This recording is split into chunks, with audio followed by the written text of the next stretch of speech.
ఉండాలని ప్రభుత్వ దృష్టికి నేను తీసుకొస్తా ఉన్నాను. Thank you sir. ఇక్కడ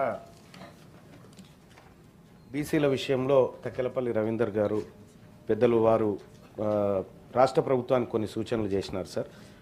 సో ఇక్కడ రాష్ట్ర ప్రభుత్వం కూడా సరైన చర్యలు చేపడతామనేటువంటి ఒక మాట చెప్పింది సార్. గత అనుభవం ఒకటి చిన్నది ఉంది సార్, దాన్ని చెప్తాను సార్. దయచేసి 2014 నుంచి 24 వరకు సార్ దాదాపు ఈ 17 ఉన్నాయి సార్ నా దగ్గర.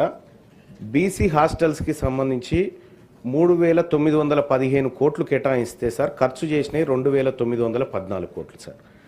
ఇట్లా చెప్పుకుంటూ పోతే ఎంబీసీ కులాలకు 35 కులాల కార్పొరేషన్ 2017లో ఏర్పాటు చేస్తే 3,850 కోట్లు కేటాయించి 19 కోట్లు ఖర్చు పెట్టినారు సార్. గతంలో నాయి బ్రాహ్మణ కార్పొరేషన్కి 760 కోట్లు అని చెప్పి అనౌన్స్మెంట్ చేసి 83 కోట్లు ఖర్చు పెట్టినారు సార్. అందులో కేవలం కరెంటు బిల్లులకు 45 కోట్లు ఖర్చు పెట్టినారు సార్.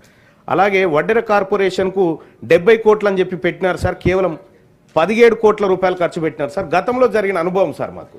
ఇది రిపీట్ కాకుండా ఉండడం కోసం చెప్తున్నటువంటి మాట సార్.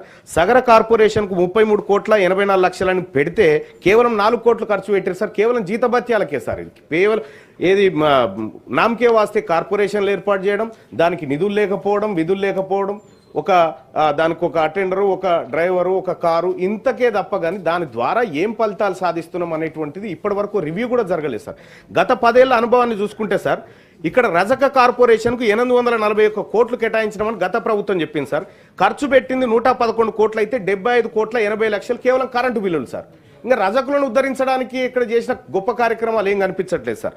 ఇంకా అంతేకాదు సార్, వాల్మీకి బోయలకు 35 కోట్లు ఖర్చు పెడతామని చెప్పి 5.98 కోట్లు ఖర్చు పెట్టారు సార్. ఇక గౌడ కార్పొరేషన్కు 186 కోట్లు ఖర్చు పెడతామని గతంలో చెప్తే కేవలం 18 కోట్లు ఖర్చు పెట్టారు సార్. ఈ రకంగా సార్ పోయిన గవర్నమెంట్లో అదే అన్యాయం జరిగింది సార్. ఈసారి ఉన్నటువంటి కాంగ్రెస్ పార్టీ ప్రభుత్వం దయచేసి 14 to 24 డేటా చెప్తున్నా, అంతకంటే ముందు ఇంకా ఆయన తగ్గతి లేదు. అయితే ఇప్పుడున్నటువంటి ప్రభుత్వానికి నేను చేసేటువంటి సూచన ఏంటంటే సార్, ఏదైనా చెప్తే చేయండి సార్. కేవలం కాగితాలకు పరిమితం అయితే దానివల్ల మా బీసీలకు వచ్చే ప్రయోజనం లేదు. కేవలం ఈ సభలో చర్చించుకోవడానికి తప్ప దేనికి పనికి రాకుండా ఉంటుంది. ఓ స్పష్టత ఉండాలి, ఓ టైం బౌండ్ ఉండాలి. మేము ఈ బడ్జెట్లో దీనికోసం ఇంత ఖర్చు చేయబోతా ఉన్నామంటే అంత ఖర్చు చేసి తీరాలి సార్. ఈడ అంకెలు వేరే ఉంటాయి, అమలు వేరే విధంగా ఉంటుంది సార్. దయచేసి రాష్ట్ర ప్రభుత్వానికి నేను రిక్వెస్ట్ చేస్తా ఉన్నా సార్, ఒక నిర్దిష్టమైనటువంటి ప్రణాళిక మీ దగ్గర ఉందా? ఇంత కేటాయింపు జరిగితే ఇంత ఖర్చు చేయబోతున్నాం, ఖర్చు చేయకపోతే ఈ నిధులను వచ్చేసారికి బదలాయించేటువంటి సప్లాన్ విధానం ఏమన్నా మీ దగ్గర ఉందా? దయచేసి ప్రభుత్వాన్ని తమ ద్వారా అడుగుతా ఉన్నాను సార్. బండ ప్రకాష్